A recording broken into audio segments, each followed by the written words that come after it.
Hello, everyone, and welcome to Dear Soul Aunty.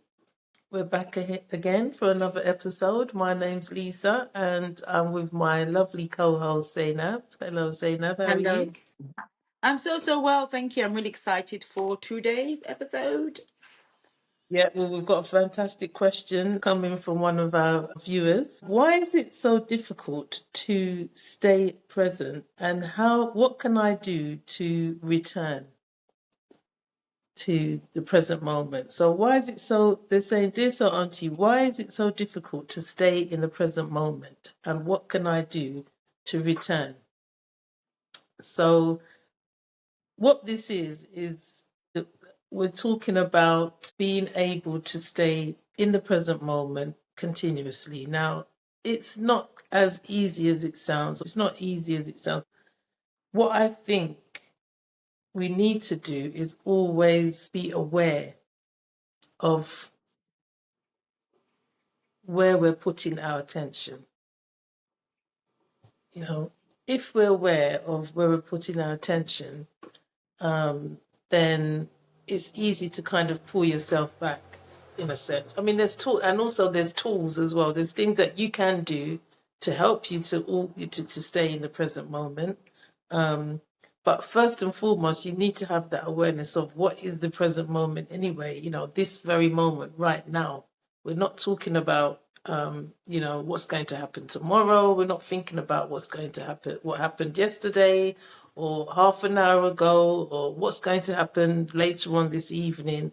We're focused 100% on right now. And it's not so easy for people to stay in this present moment because of there's so much noise, shall we say, and the noise being the mental chatter in our minds. The noise is also visual as well, taking our attention, televisions, radios, social media. So many things take your attention away from the present moment.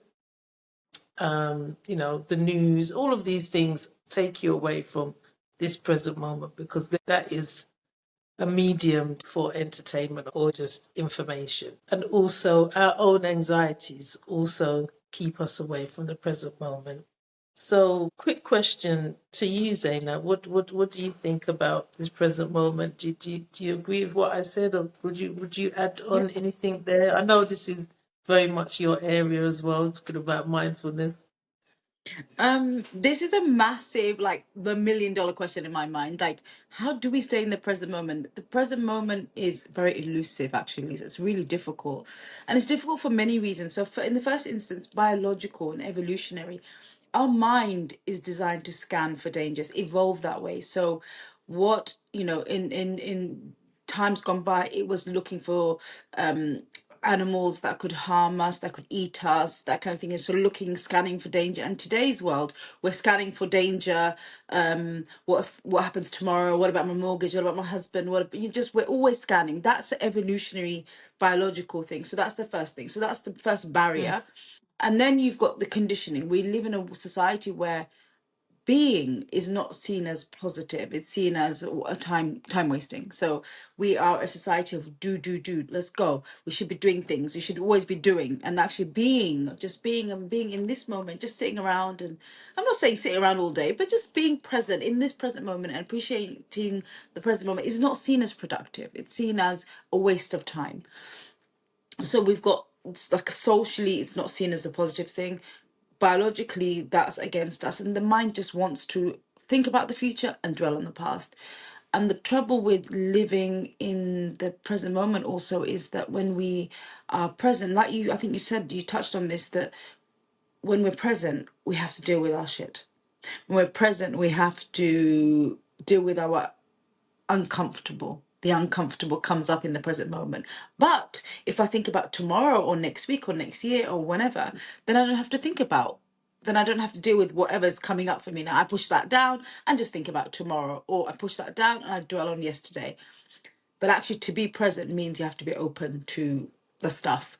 And often we're running away from that stuff. And often a lot of this is unconscious. So we're not doing this with our conscious mind, it's the subconscious. So I think it's really difficult, but it's so important, and it's so important for us to have this discussion. So it's an excellent question, but b, as a society, we just don't know much about living in the present moment, and it's where our healing is, where peace is. It's just where we need to be, really. And but it's difficult, and it takes a lot of practice and a lot of work, but it's completely doable. But I think this is an excellent topic and a really worthwhile and important topic. I'm really excited to talk about it more. Absolutely. And again, you did touch on some very, very interesting points there. Now, in the world at the moment, globally, I would say that there's two schools of thought, or there's two kind of realities, should we say. One reality is mind driven, through the thinking. It's the thinking mind, that the intellect, the thoughts of the collective world is running the world. Not very well either, because all the problems that we have are created by the mind. Whereas, the other stream, should we say, is more to do with heart consciousness. So heart consciousness is more about unity consciousness. It's more to do with us as a collective, loving each other, compassionate, peace, joy, happiness. That is the other parallel. So for me, being in the present moment means disconnecting from the mind and connecting to the heart. Hmm. Because once we disconnect from the mind, immediately there are no problems. As you know, read Tolly in his fantastic book, Power of Now. If you focus on right now, this minute, this very, very minute, right now, what problems do you have? None. My actual being, I don't have any problems whatsoever. I'm alive, I'm breathing, I'm fantastic. If I start thinking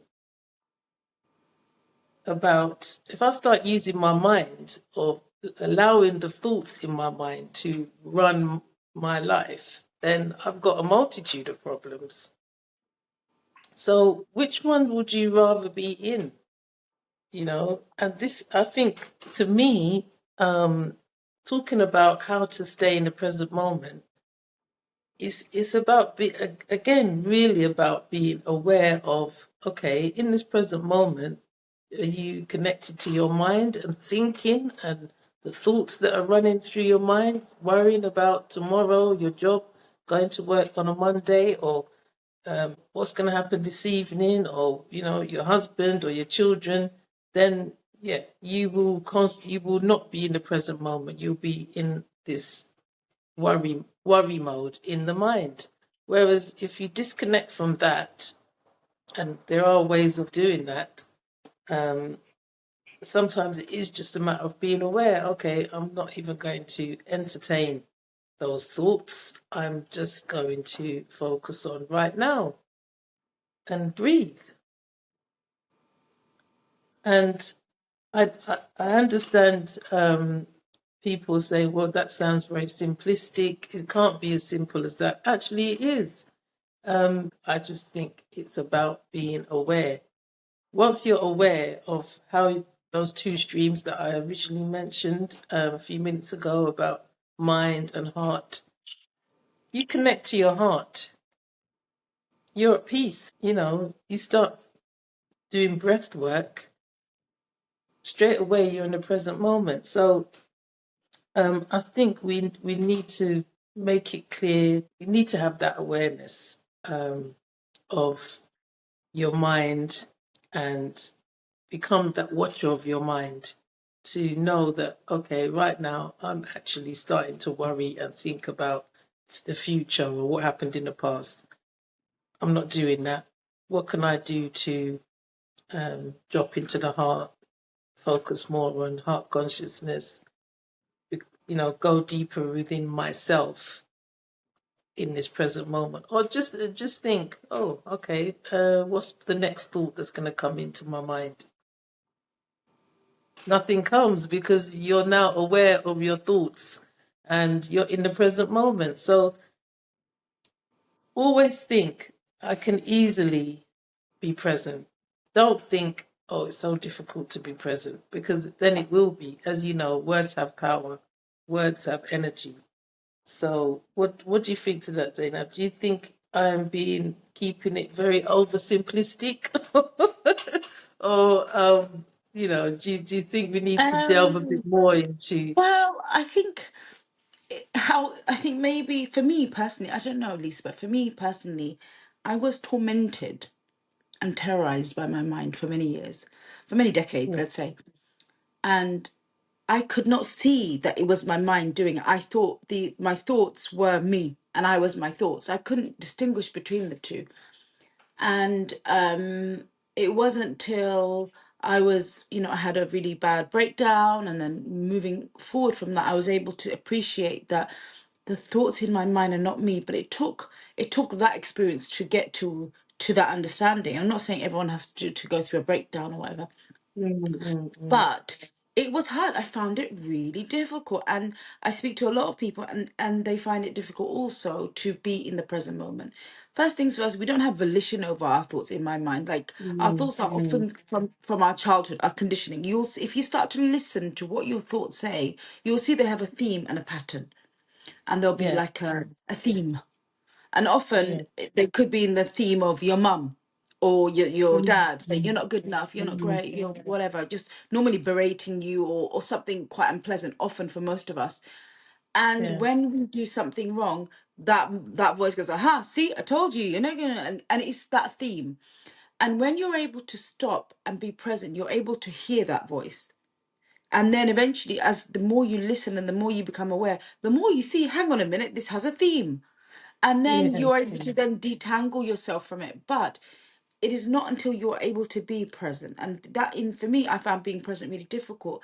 I spend most of my life either worrying about the future, thinking of all the things that are going to go wrong. What if this happens? What if that happens? What if this happens? Like, all sorts of crazy what ifs.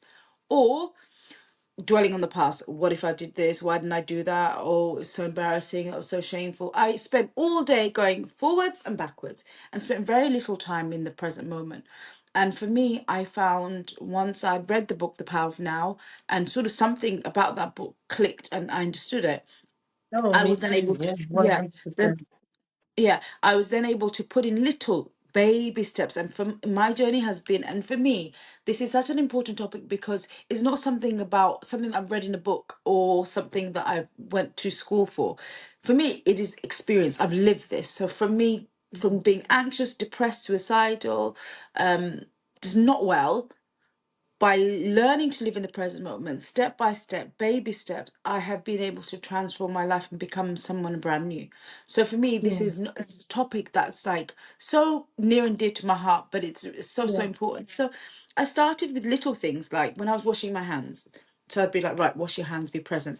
Washing my hands, really noticing the water, how the water felt, what the water looked like, the temperature of the water. Then looking at when I'm doing the washing up, looking at the soap suds on the sponge, and then I moved on to when I'm going up and down the steps, doing one step, two step, literally noticing each step on every step, each step, and then eventually I was able to be present for say 30 seconds, maybe even less. And then my mind would wander, and then I would bring it back. And then eventually that 30 seconds moved to 45 seconds, moved to 1 minute. And it's been a work in progress for many years. And now I'm able to be present for a lot more of the time. But am I present all the time? Absolutely not. My mind still wanders. So it's a journey, and the journey is the destination. So it's just a matter of practicing. But it will change your life. There's no two ways about it. But living in the present moment is so, so important, and it's where your healing is, where your peace is. And it's just, I can't talk about it enough, really, Lisa. I think it's excellent. yeah. Absolutely. I probably did oversimplify, and clearly, I have, like you, I've gone through that journey of reading, Eckhart's book, and other books in that vein, Mm. um, and obviously practicing for many many years. And I again also am not present all the time. That your mind does wander. We're human at the end of the day, and this is um, part of the human experience. Don't forget.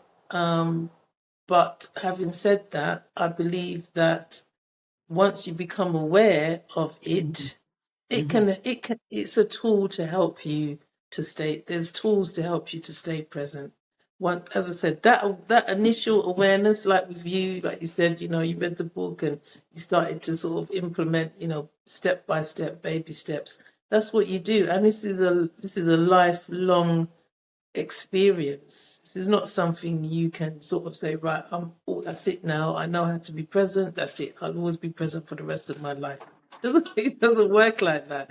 It's something that, as you said, you have to practice and you have to catch yourself. That's really what it is boils down to.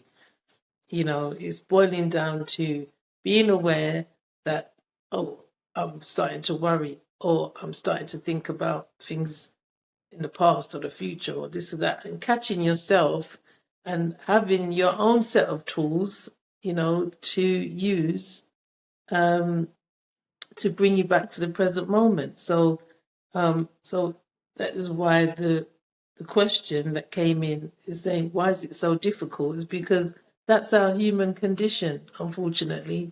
We are, that is how we're built. It is part of our makeup that, we have been cast into duality, shall we say, as in we've lost contact with, well, we say this human condition is not necessarily set up for us to be 100% connected to the present moment all the time.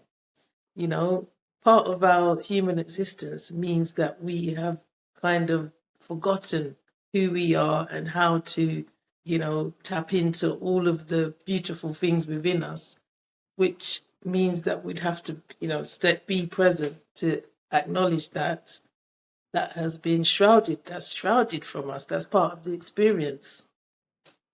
Once you're aware of that and okay, well, that means that I'm going to have to take responsibility now to catch myself when I'm not present and I start to think about certain things. And over time, it becomes easier.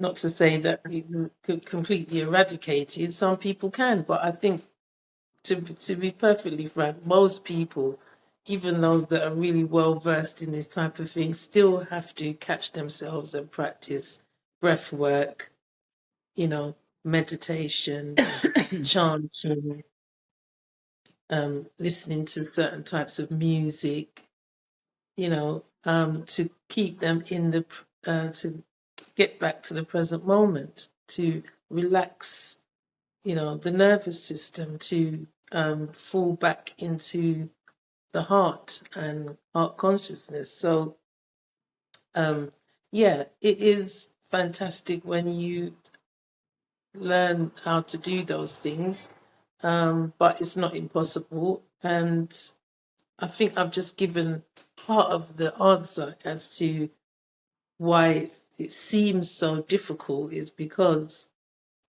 it is, in a sense, Mm. until you become aware of it, So, what kind of things do you do, Zainab, to stay in the present moment? I know you mentioned, you literally taking baby steps, washing the hands.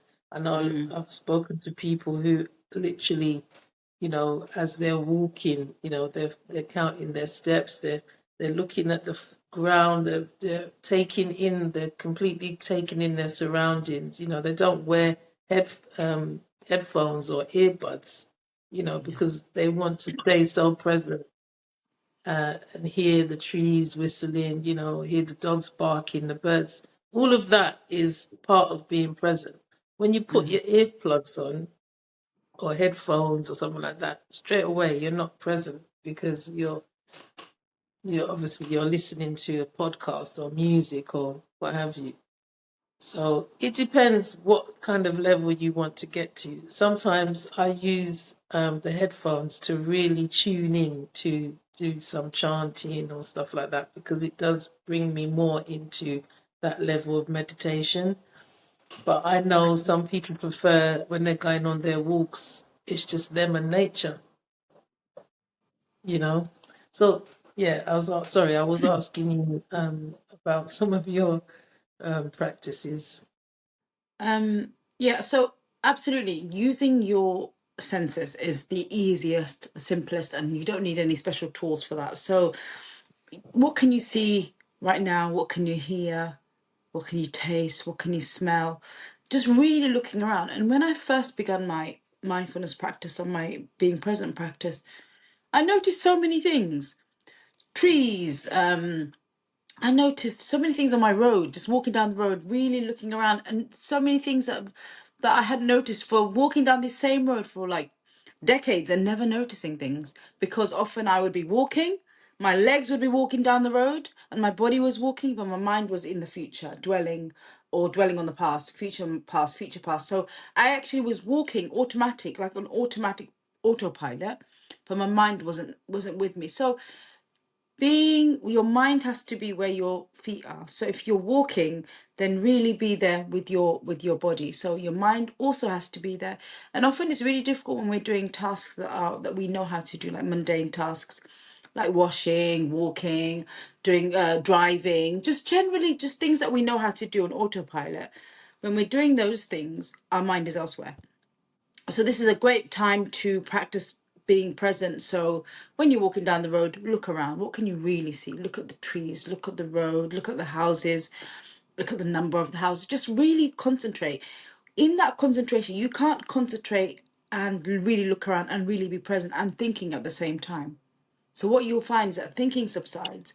And it's this thinking that causes, when you're dwelling on the past, that causes anxiety. And when we're worrying about the future, that causes fear. When you're able to be present, i.e., when you're walking in the park and you're not thinking about things and you're actually really being there, really being present, you're peaceful. And just practicing that. So first, maybe nature's really helpful. So look, walking in the park or in the woods, that's really helpful for your initial mindfulness practice. But like I say, anything, do it at home, in bed, lay down, put your covers on, really be aware of the covers. Excuse me. Notice what they feel like, what they smell like, what can you see, what can you hear. Just using your senses that you already have, just using your senses to anchor yourself in the present moment. That's the simplest way. And it's going to take time and practice, and be patient with yourself, because evolutionary, the way the brain is designed is working against you. Our conditioning is working against you. Society is working against you. So it's going to be difficult, but it's completely doable. So baby steps, just one step at a time, noticing everything around you, what you're doing, what you can see, what you can smell, what you can taste, and also active listening when people are talking to you. It's very hard for us to actively listen to people because we're often listening with planning what we're going to say next, or sometimes we just completely switch off and start thinking about something else and then we come back. So when you're listening to people, noticing the gaps between the voice. So for example, when someone's talking to you, if you try to notice the silence in between the words, that's also a really good trick that Eckhart has given me. And also in a room, for example, you've got the furniture, you've got the floor, whatever, but there's also space. Most of the room is taken up by space. Becoming aware of the space. You can't think and be aware.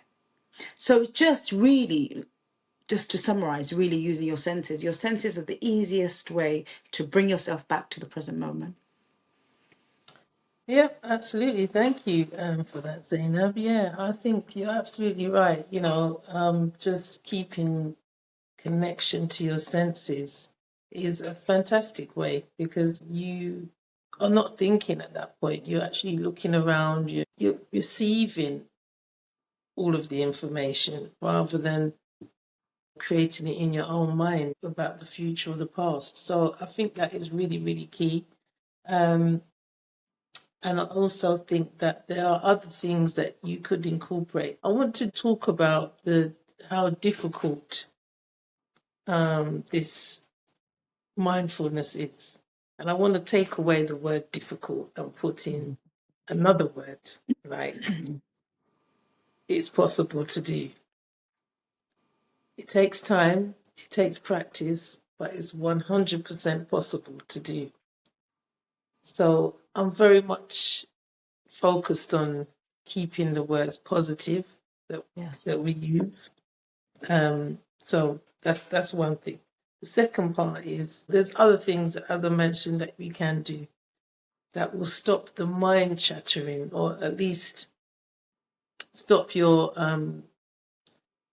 connection to it, shall we say. So, and it will bring you more into, your heart space, and that stream of that reality, which is things like chanting. There's so many YouTube videos and free resources that you can get for chanting, humming, and meditation. And those, I think, especially with the humming and the chanting, I find them very, very powerful, because humming and chanting are sounds of the universe. As the universe has a specific sound that it creates, which is sound, like that kind of chanting. When you're chanting, oh, it really connects you. It really is a powerful, powerful way of connecting, and you can feel it within your body. You become 100% present.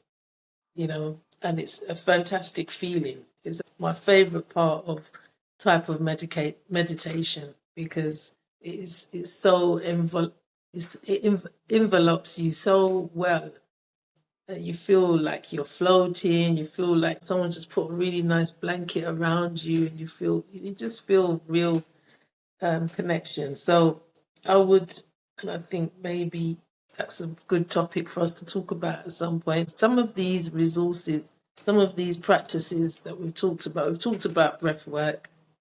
That is also key as well. That's a very easy, once you catch yourself, you can always take a deep breath and just keep taking those deep breaths. You don't even necessarily have to have a specific technique straight away, but if you can catch yourself not being present and you want to stop the mind chatter straight away, breath work is fantastic, and it also leads into meditation as well. So yeah, I mean, for me, it's a fantastic topic, because we're trying to let you know that at the end of the day, this is something that can be done. I'm not going to say easy. I'm not going to say difficult. I'm going to say the potential for you to stay present is always there.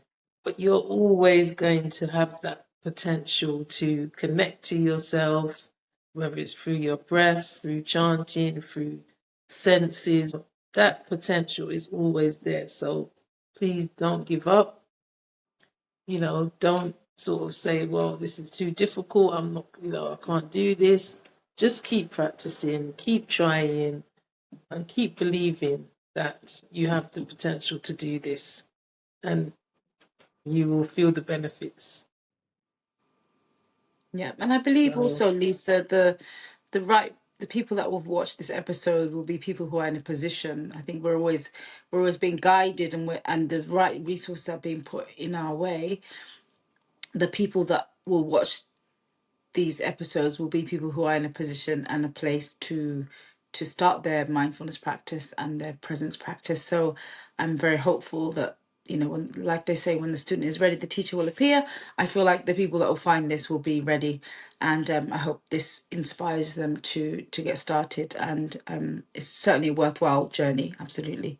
Thank you for watching. Really appreciate you. Thank you. yeah, thank you, everyone. That rounds up another Dear Soul Auntie show. Don't forget to like, subscribe, share, and join us next time for some more fantastic questions. Thank you very much, Zainab, and thank you all for watching. Thank you very much. Thank you. Bye bye.